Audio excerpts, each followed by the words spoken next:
Good afternoon, everyone. I'm William Brangham at the PBS NewsHour. Thank you so much for joining us for this live stream. We're talking about schools and the desire from so many parents across the country and children to have schools reopen. Weighing that, of course, with the concerns over the coronavirus pandemic that we are all suffering through. And joining us today is a frequent guest on the NewsHour, Dr. Leana Wen.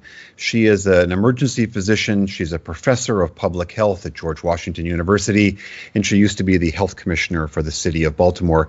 Dr. Wen, thank you so much for being back here again. Of course, happy to be with you. Very, very good to see you. So for those of you who'd like to submit questions, please tweet them to us at #AskNewsHour. You can put them also down in the comments below, and we'll try to get to as many of those questions about schools and reopening and the safety issues surrounding that with Dr. Wen today. Dr. Wen, the first thing I would love to just touch on with you is that a few weeks ago we saw the American Academy of Pediatrics, this very august institution that represents doctors who look after children all over the country.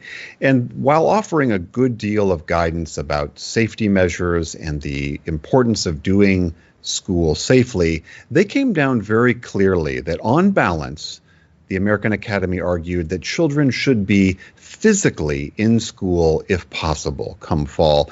Do you understand their rationale for that? I do, and I fully agree with them as a parent and as a physician. We know the benefits of school, and they extend far beyond the educational component. I served, as you mentioned, as the health commissioner in Baltimore. 80% of our students here qualify for free or reduced lunch. For many of these students, school is also where they receive food, is also their place of safety, where they have significant cognitive development, emotional development as well. We also know that many cases of child abuse, up to a quarter to a fifth of child abuse cases, are reported because of school. For many of the students that I served in Baltimore too, school was the place where people received healthcare. We found that up to 10,000 of our students didn't have something as basic as glasses, and vision screening was something that we provided in our schools too. And so on balance, you look at all these benefits of schooling. Of course, kids should be at school. I don't think that's actually something that we should be debating at all. The question, though, is how do we get kids back to school safely? And I think every parent wants to know, well, can the school keep COVID out? Well, you can't keep COVID out of a school if the community is a hotbed of infection. And that's the single most important thing we can do now in order to get our schools to safely reopen in the fall, is to suppress the level of COVID-19 infection to as low as we can. Because if we cannot do that, then schools cannot safely reopen. We are taking as many questions as we can today for Dr. Leana Wen. We've already getting a bunch of them already, so let's dive right into some of those. Cesar Trevino is asking on Twitter, Dr. Wen, do we have any more or new data on pediatric transmission of SARS-CoV-2? And if we still have limited data, how can we safely open schools when community infection rates are still high? This was something that was actually mentioned by the American Academy, that their understanding was that the relatively low incidence of children being the vector for transmission of the virus made them more confident in their recommendations. Is that your understanding about the science of how often children transmit the virus? The jury is still out in some respects, and I think that's the same with everything that we can talk about with COVID-19, that there are very few issues that are fully settled, that a lot of it we're still balancing and looking at different scientific studies. So here's what we do know. We do know that children tend to get much less sick than older people. The incidence of severe illness in children, while they do exist, and now we have this multi-system inflammatory condition that's also very dangerous. I mean, there are cases of children who have gotten very sick, who are in the ICU, who even die due to COVID-19. But on balance, children do not tend to get as severely ill. But that said, children come home. They don't live in a vacuum. They may live with parents and grandparents who have chronic medical illnesses. Also, schools don't just have children, they also have staff and teachers. My mother was actually a longtime teacher in the LA Unified School District in California. She went through chemotherapy for 8 years while she taught full time. We have teachers with many chronic illnesses. 1 in 4 teachers, according to a Kaiser Family report, or a Kaiser Foundation report, found that, it found that 1 in 4 teachers could have severe illness due to COVID-19 because of their existing conditions too. So there are studies that show that kids may have less virus that they carry than adults do. But that may also be counteracted by the fact that kids are around more people, and social distancing and keeping people separate from one another and practicing hand hygiene may be less in children than in adults in a similar type of situation. So I think we're balancing a lot of different conflicting sometimes and contradictory pieces of evidence.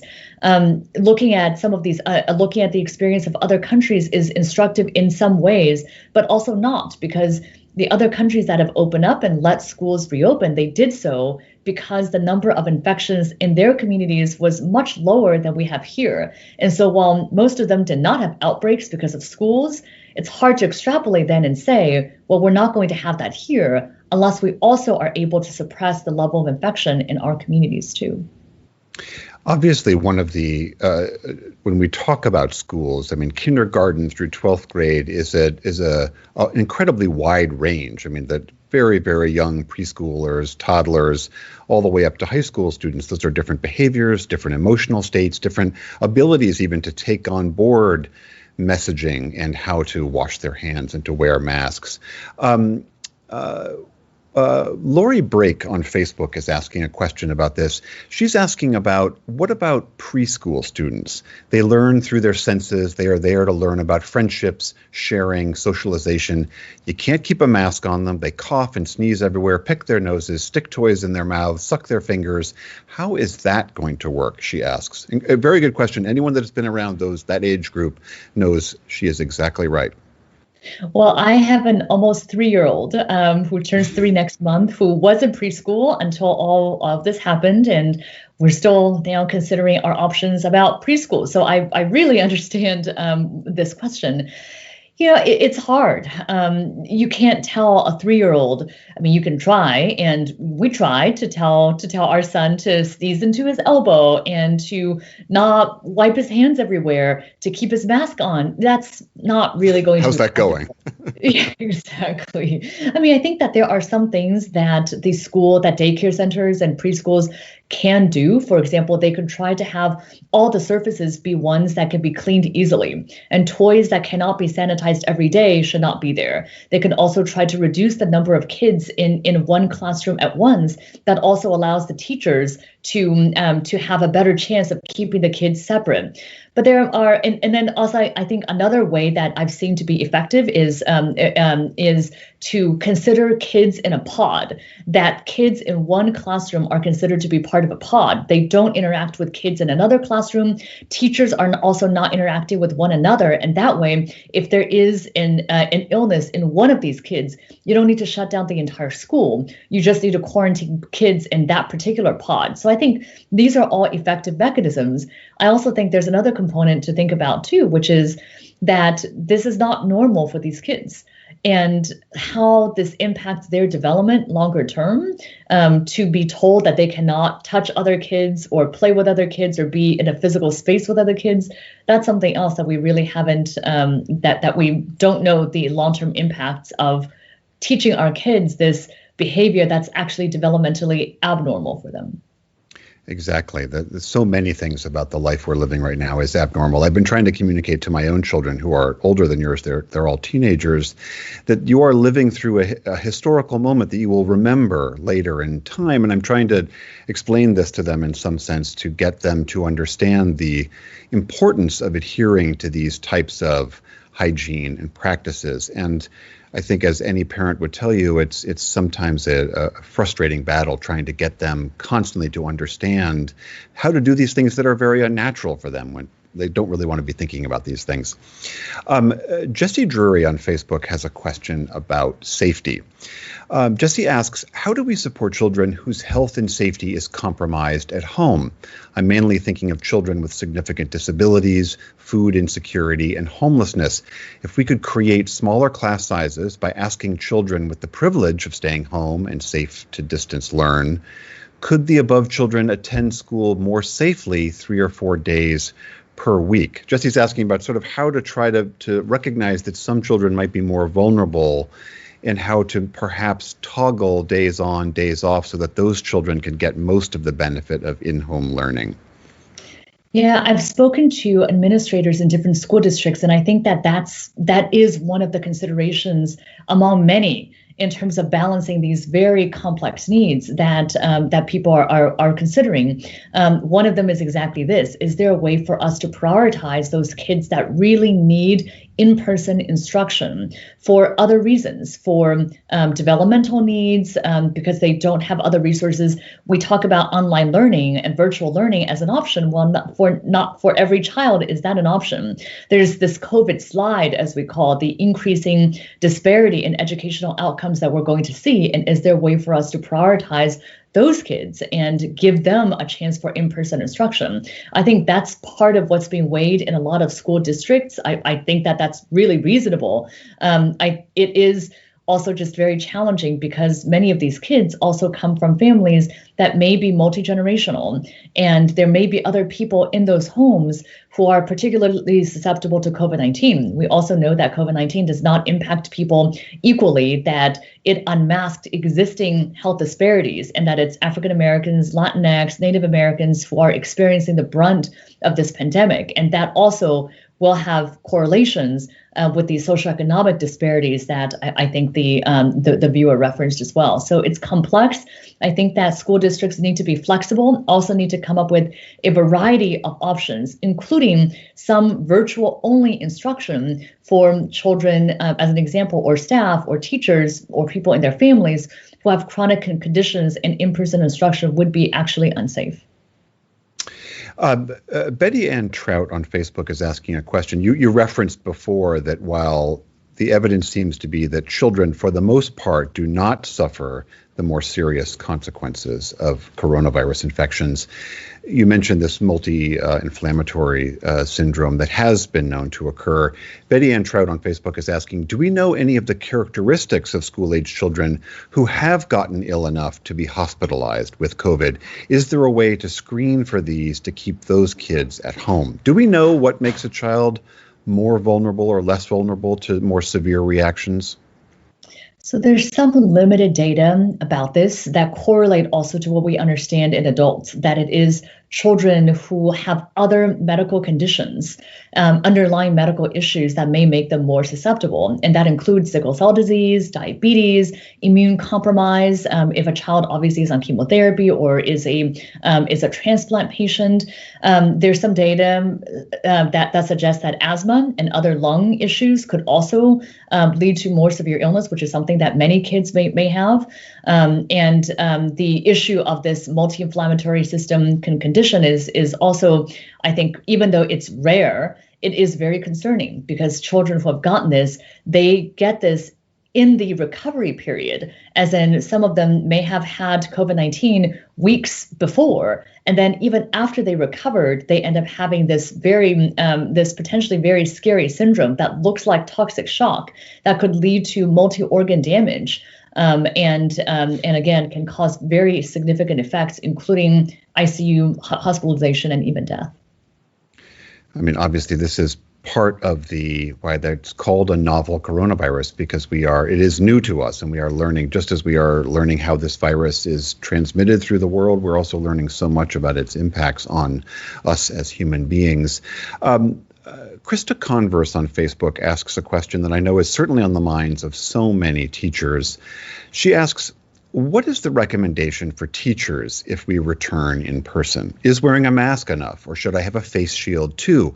What's the best way to disinfect desks, and how often should they be cleaned? I'd love to see cleaning products provided to schools, but I know that won't happen. If a student or teacher falls ill, should the whole class and their other teachers, if they're middle or high school, quarantine for 2 weeks? A lot of questions in there. I wonder if you could sort of break out just a little bit about what we know about best practices. If you were to be talking to a teacher who's going to be in front of a classroom of students of some size or another, what are the best practices for those teachers to stay safe? So this is the obligation of that school, of the school administrators, the school districts, the superintendents, the principals, to put into place these best practices in order to keep not only the students safe, but also the teachers as well, taking into consideration the risk factors that they may have, and also the fact that they're going to be coming home to their families as well. And so the CDC has actually very explicit and instructive guidance around all of these points around mask wearing. They also have recommendations around cleaning. There would need to be checking, for example, of airflow. There would also need to be cleaning supplies that are available, even personal protective equipment. I mean, some of the CDC guidelines, actually all of them, will take a lot of resources. For example, even something as basic as having an isolation room available, that's very hard in a lot of schools. I oversaw school health in Baltimore, and we had over 180 school health suites or health centers in our schools, but they don't have an isolation room within the center that's able to contain COVID-19, which we now know to be transmitted also through the aerosol route. So you have to design a whole new room, check the ventilation system in that room. You have to perhaps hire new staff to do screening, buy the PPE, including masks and gowns and gloves. I mean, all of these things are necessary. They are evidence-based. They are best practices, but they do take resources and they do take time. And what I fear is that there isn't the political will certainly by our federal leaders to put in the work and to devote these resources. We're hearing this rhetoric about how we have to get schools open at all costs. We have to get kids back in school at all costs. And yeah, I agree with that, but there is a cost associated, and we need to. You cited the CDC offering some now very detailed guidelines just along the lines of the things you've been describing. And also, as you said, we heard the president saying that the CDC guidelines are too costly and that they get in the way of opening schools again. And I think this is really the essential tension here, is that everyone recognizes the importance, as you were saying, of all the rationales for having children back in school. Obviously, it's enormously important for restarting the economy in full, to have those parents have some relief so that they can safely go back to work. But also there is this real push that to do all of the things you were struggling with here, which is how to do this quickly and how to do this safely. And sometimes those aren't the same thing. Yeah, very good point. And I think that at this point, William, I think we should have learned our lesson that taking shortcuts don't work, that you can't just decide to override science. We've seen the hard work that so many people have put in, and the sacrifices that so many people have made really go to waste. Because now we're seeing escalating infection lines for doing so. I mean, I actually find the president's entire law change the guidelines. You say, what is it that you need in order for us to meet these guidelines? Because the things that are outlined in these guidelines are important in terms of containing coronavirus, that physical distancing. So we need to make that happen. Well, to make that happen, maybe we need more teachers. Maybe we need classes to be staggered. Maybe we need more buses in order to get kids to school. Maybe we need to shut down lunchrooms and install new air filters. I mean, these are all reasons behind the guidelines. You change the actions that we take now in order to ensure the health of our children and, frankly, our country at this point. We have gotten several questions about children with disabilities, and I'm going to ask one of them, but there's a lot of people who are asking these particular questions. James Riotica on Facebook asks, What about special education students with moderate to severe disabilities? They have cognitive impairments, which make maintaining social distancing difficult, and sensory difficulties, which make wearing masks throughout the day even more difficult. How Carl Eback on Facebook asked a similar question. How can we do this same thing better? How can we address the needs of children with different kinds of disabilities and still do school properly? Yeah, I don't have a good answer here except to say that this is part of the challenge that so many administrators are facing, because many of the kids that you mentioned are also going to be the ones who will benefit the most from having in-person instruction, and in fact are falling even further behind and because of the inability to be in school. Many of these kids also may have underlying medical illnesses that make them more vulnerable, and so it has to be a careful balance and will again require resources, because it may require, just as we were talking about in the case of preschools, it may require for there to be more teachers, more staff in order to assist these students. Certainly, it's going to take more equipment and more supplies. There will also need to be additional things that are installed in schools. For example, making sure that kids go a certain way and making so that the traffic flow goes in one direction, that teachers also stay physically apart from one another, so that if it's kids in one classroom who are ill, you don't have to shut down everyone. You can send only one classroom home. And so I think all of these things will take a lot of planning. And I do really worry that in the rush to reopen, that we forget about those who are the most vulnerable, including the children with disabilities that were mentioned here. Just as you're going through all of this, I'm seeing the images of how classrooms need to be oriented and how teachers have to behave and get the children to behave in these same fashions. And you start to very quickly realize just the incredible daunting challenges that reopening safely and smartly is going to cause. We'll get to, we have only a time for a few more questions. Let's get through a couple of these last ones. Spleef Rocket on YouTube asks, what do we do? Oh, you know what? I'm going to skip over that question. Lori McPhee Walsh on Facebook asks, as a 65-year-old teacher who teaches 180 kids library and technology over 3 days, is it safe for me to go back? All special area teachers have this kind of schedule. Obviously, as you were saying, a lot of teachers who are older, a lot of concern among elderly teachers about going back into a classroom if they might be potentially exposed. What would you counsel to someone, a 65-year-old teacher? Yeah, I think I don't have an answer, but I do have a series of questions and areas that teachers and parents should be thinking about too, which is the first is, what is the level of coronavirus in the community? As we talked about, but I think it's really important to emphasize the risk. That is the single most important determinant, because if there's a lot of virus circulating in the community, almost certainly there's going to be virus circulating in the school with the students that you're in too. I mean, many of these places undergoing surges, we're talking about 1 in 50, 1 in 100 maybe people in the community who have coronavirus. So if you have a school of 1,000 people, you're going to have 10 people or more walking in on day one who have COVID-19 are going to be infecting others. So that's the single most thing to think about. The second is your individual risk factors. In this case, the viewer mentioned that she is 65, but we don't know about other medical illnesses. The older you are, the more risk there is. Also, risk is cumulative. And so the more individual risk factors you have, the more risk there is as well. I would think about not only the risk factors for yourself, but also those in your immediate family as well. And then the third is I would ask about, what is the school doing? Make sure you know about the procedures. It's possible that in the school, for example, that all the students are sequestered into one classroom the whole day. It's teachers that are circulating. Maybe also teachers' break rooms are shut down. Actually, that is a major. That's a major procedure that's important, because otherwise adults will be transmitting the virus to one another.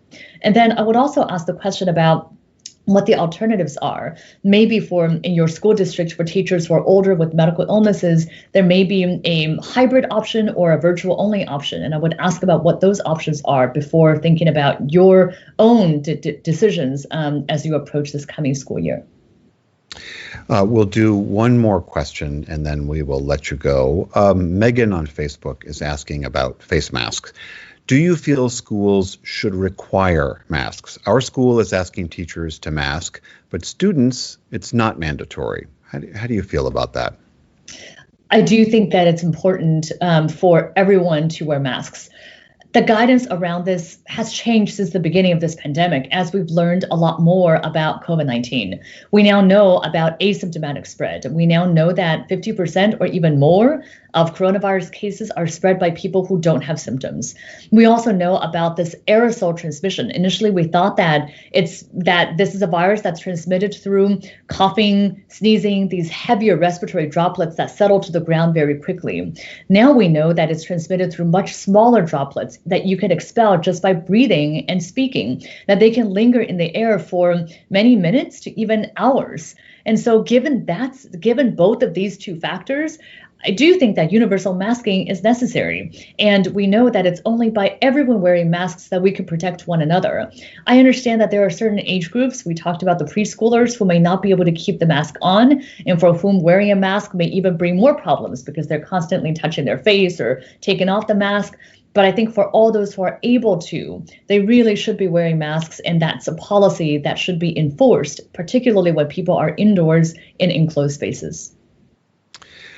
Dr. Leana Wen, I cannot thank you enough for joining us again and offering us your expertise. This is obviously, hearing you and listening to all of these things, we do, as I was saying before, realize how daunting this process is, but how crucial it is for us to do it properly. Thank you so much for joining us. Dr. Leana Wen, she is a professor of public health at George Washington University, and she is an emergency physician as well. Thanks so much for being here.